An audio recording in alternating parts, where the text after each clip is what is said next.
today we will be talking all about Etsy fees, the good, the bad, and the ugly. Okay, take two, so let's try that again. I was just filming for a couple of minutes and it turns out that no sound was coming out. I guess I didn't have it turned on right. Rookie error. But anyway, let's get into today's video. So if you're wondering why I have these on, I'm actually filming today's video on Easter Monday. So I thought, why not for the start of the video, get into these cute little bunny ears. It's just a bit of fun, so I thought, why not? And I actually wore them on Easter. So happy Easter if you celebrate it, and happy Monday if you don't. So Etsy fees are divided into a few categories and I will be breaking them down. And at the end, I will be using a real life example from my Etsy store. So when I first started Etsy, the fees were a little bit confusing for me. It was kind of hard to break down what fee was for what and how much was actually being taken. And it also seems like every other month they're adding in a new type of fee, like Etsy's off-site advertising, which I will also be talking about in this video. But I believe that the fees are kind of a big reason why people eventually leave the platform. I think that the sellers just kind of feel like they are losing control somewhat of their business and that they maybe would like to go somewhere else. Now, unfortunately with selling online, fees are inevitable. You will have to pay some type of fee, whether that is a website hosting fee or like Etsy fees. So unfortunately that is something that you'll have to think about if you want to dive into the online business world. So I sell on Etsy. I always have. I don't know anything different. But like I said, when I first started, the Etsy fees were somewhat confusing for me. So I thought in today's video, I would break down the Etsy fees and I really hope that this helps you. So let's get into it. So I'm, if you can't tell by my accent, Australian. So my Etsy fees are actually charged in American dollars, USD, but then it is converted, however, into Australian dollars for me for my bank. So while I will be talking about American numbers today, it does convert to Australian. Now, how do you even get paid by Etsy? Well, there's this thing called Etsy Payments. Etsy Payments is basically the name of Etsy's internal payment processing system. So what I actually like about Etsy Payments is that it gives the buyers a lot of options with how they're going to pay for the item. So they can either pay by things like PayPal, credit card, Etsy gift card, or things like Apple or Google Pay. And I'm pretty sure there's more, but I can't think about them right now, but that's the main ones that I believe are being used. So Etsy Payments just offer the buyer that little bit of freedom when it comes to buying. I know that when I personally shop on Etsy, I pay with PayPal. So I like that it gives them a lot of options. Now, Etsy Payments, like I said, is not optional if your country is on the eligibility list. So you do not have a choice if your country is listed. So like I said, I'm Australian. Australia is on the list. So I don't get a choice whether I use Etsy Payments or not. But for me, I kind of like Etsy Payments, even though there is a fee that is associated with it, because it just basically groups everyone's payments into one and then I just get sent the lump sum. So if somebody's paying by PayPal, I don't get sent it through my PayPal or things like that. It all just gets sent to my bank account as one. Now you might be thinking, but my country's not on the list, so what happens then? Well, if your country isn't on the list, then you have a couple of options. So you can actually get your payment sent to your mail, whether that is something like a check sent to you or a money order.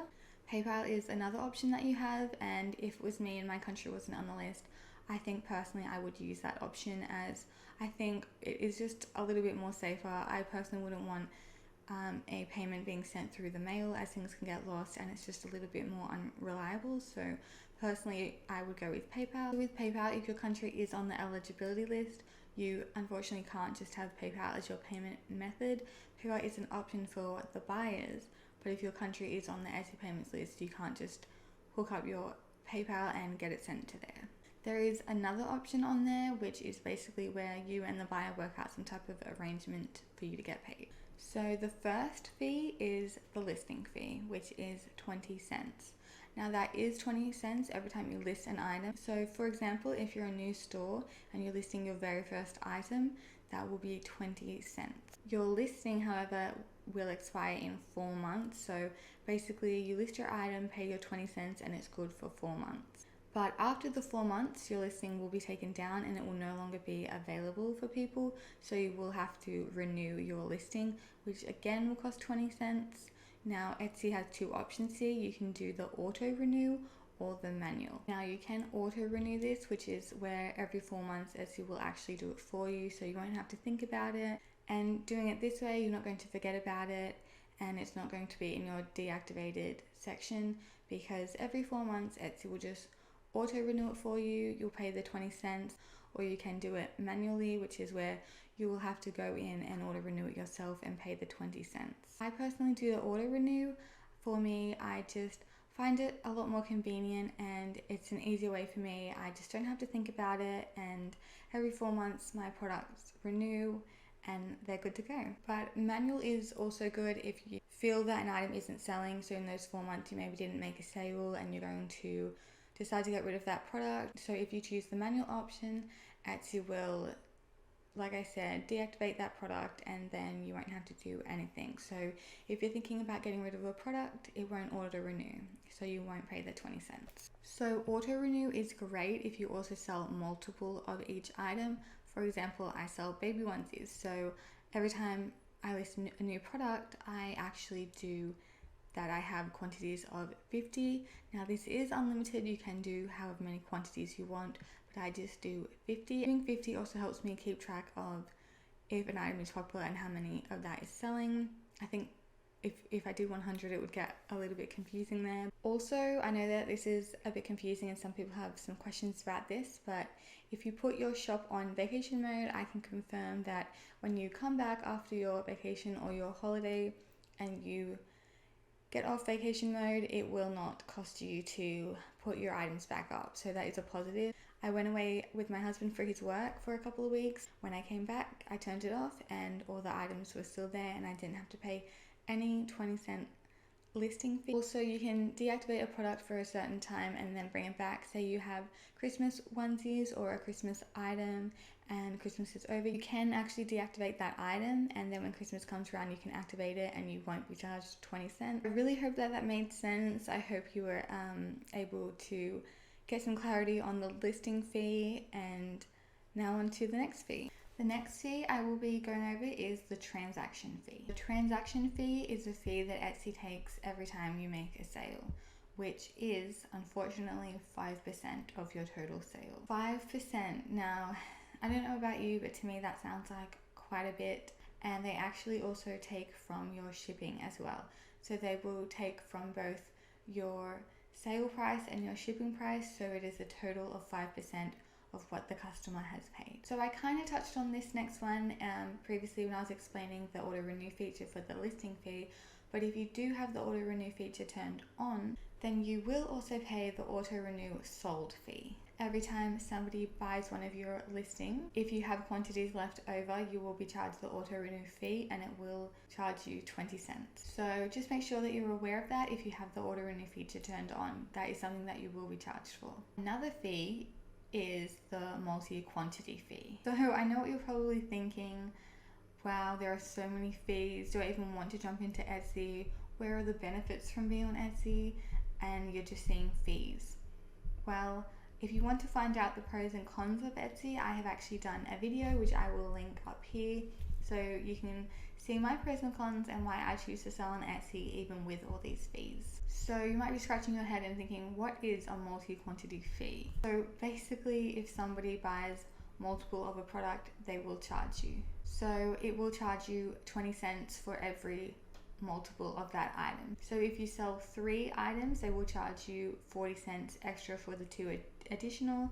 Same with if you sell 4, they will charge you 60 cents. Now you might be thinking, it might be better if I just list 1 of each and then I won't be charged. Say somebody wanted to buy 2 of your product but you only have 1 in stock, they might potentially go somewhere else and it could potentially lose you a sale, or they might have to message you and ask would they be able to buy 2. So while it does sound like a pain for 20 cents to be taken every time somebody buys an additional item, having multiple quantities I feel is a positive. Now, explaining all these fees, it's really making me think. I don't know how Etsy comes up with their fees. The fees really are a little overwhelming, and it can sometimes be hard to wrap your head around. I mentioned earlier in the video there is a payment fee for using Etsy payments. Like I said, this only applies for the countries that are actually on the list. So what is an Etsy payment fee? I can't actually give you a straight answer for this one because it does actually vary for country to country. So I would just be going over the Australian fee. We'll list the article below for you to see what this is for your store and how much you actually will be charged. If you're Australian, for domestic, it is different to your international. So domestic is 3% off the total price plus 25 cents. Now, I don't know why they charge you essentially twice for this one thing, but it's just the way it is. So domestic is 3% of your total sale plus 25 cents. Internationally, it is 4% plus 25 cents. So if you sell internationally, that is going up by 1%. So instead of 3%, it will be 4%. Etsy payment fee is subject to VAT, and I do get charged for that. And later on, I will be actually going through the numbers and telling you how much that is for my item and the cost of what I'm selling it for. So I will be, for the purpose of this example, going over my April fees. Now I know we're only halfway through April, which I don't know how that's possible. For me, sometimes this year seems like the longest year, other times it seems like the slowest year, but yes, we are only halfway through April. I will be going over so far what I've made and the fees that has been taken, and then I will give you a breakdown by order. So far this month in April, I've made $367.16. Fees and taxes have been $46.11. Listing fee was $6.77 because I did list a few new items, Tiger King and some Taylor Swift and Harry Potter ones. The listing fee was $1.92. The renew expired fee was 32 cents. Auto renew sold was $4.53. Now marketing advertising fee was $14.50. Transaction fee was $18.88 for transactions, and shipping transaction was 30 cents. And VAT, I paid $1.58 on processing fees and $4.08 on seller fees. So you will want to go into your fees and look at the breakdown and maybe adjust your prices if needs be. So now let's have a look at my most recent sale and break that down even further. Like I said, I do currently have advertising switched on. So if you don't know what that is, basically, obviously you're advertising your product, but if somebody clicks through to your item, you're charged. If somebody buys it, you're charged as well. So if somebody bought the Gilmore Girls onesie, if you need me, I'll be watching Gilmore Girls with my mum. They bought that through an advertisement. So it says here, bill for click-throughs to your shop on April 10th, 2020, $1.58. Auto renew sold, I was charged 3 cents GST. Auto renew sold, again, it was charged 20 cents USD, which is converted into 32 cents Australian. So I actually pay more, I guess, than the Americans just buy my money. So you might be thinking 20 cents is coming out of your bank account, but if you're Australian, it's actually 32 cents. My transaction fee was $1.25, and my processing fee was 9 cents. So that's a breakdown of personally what my fees and taxes are so far this month, and also a breakdown of what I am charged if somebody actually buys my onesies, with them being set at $25. That's what I am charged. Those are all of the Etsy fees really that you will be charged. There are a few other ones, but they don't really apply to the majority of sellers. So those are the Etsy fees. Now I will be going into the Etsy Off Site Ads. Now this is a new thing. It doesn't actually start till May. It doesn't charge you till May. However, I didn't realize until I looked the other day, but it is actually turned on right now. They just aren't charging you. So I looked and I saw that it's actually been turned on for me since March. So I would say that this is probably a way Etsy has brought it in to get people used to it, to get people seeing if they like it or not. It has actually made me a few sales. It's made me 4 sales when I looked, and I can see the breakdown of that. I can see what they looked at and then what they bought. So all these sales were actually from Google. They would have just been typing in a baby onesie, a certain baby onesie, and my product must have came up for them. And I have found that a few people actually clicked on a product, but they didn't buy that when they bought a different one. Now the good news is if you make less than 10,000, you can opt out. The bad news is if you make over 10,000, you will be essentially forced into this and you won't have a choice. So essentially what it is if a person finds your item through Google and they click through to your store from that item, if they purchase any item within 30 days of their initial click into your store, you will be charged 15%. Yes, you've heard that right. Don't adjust your whatever you're listening to this on. You will be charged 15%. I don't know about you, but 15% to me sounds like a lot, and is it really worth it? So you really need to weigh up the amount of sales that you're getting from this and how much they're actually taking from you. So for example, if someone was to type in Taylor Swift onesie and they click on one of my Taylor Swift onesies but click away, they don't buy, if they come back to my store within 30 days, either buy that item or another item in my store, I will be charged 15% for that. So I have recently found out that it's not just if they click on an item, it's if somebody, for example, types in your store name into Google and clicks onto your store through Google, you will be charged for that click, basically, just by somebody clicking into your shop. Now that I think is where it's a sore point for people, because in this instance, Etsy hasn't shown a product to them. They've actually searched your store because they want to buy from you. So in this instance, Etsy hasn't got that sale for you. Etsy hasn't brought that person into your store. You have actually done that. They obviously want to buy from you. They know your store, but unfortunately you will still be charged that 15%. So I personally don't think that's right. I also don't think it's right that you can't opt out if you make over 10,000. We're really kind of holding people over a barrel here, and they know that people can't really do anything about that. So I personally think that's wrong. I think everyone should have a choice no matter how much you make. And I also think that it shouldn't really charge you for people just searching your store. Now for a real life example of my fees, my breakdown of fees per item and whatnot. So if you go into your stats on the Etsy website, unfortunately I don't think you can access this through the Etsy app. You will be able to see how people found you, what they were searching for, etc. Shoppers clicked on your offsite ads 78 times and placed 4 orders. This is from March to April. So it says, offsite ads brought you $173 in sales. You paid $25.95 in advertising fees on these sales. So somebody clicked on my Future Swiftie onesie. They didn't actually buy that one. They bought the You Can't Spell Awesome Without Me on April 7th. It says here if the fees weren't being waived that it would have charged me $3.75. So here somebody has clicked on the Guess I'll Just Stumble on Home to My Cats. They bought that one. They also bought 2 others, which were You Can't Spell Awesome Without Me and Future Swiftie. So in this instance, it was worth it for me. So essentially I have received 2 additional sales because of the offsite ads that I probably wouldn't have got otherwise. So like I said, they spent $75. The ad fee for this was $11.25, which is waived. Somebody clicked on Future Swiftie. They bought the Mini Swiftie March 18th, and that charged me $6.45.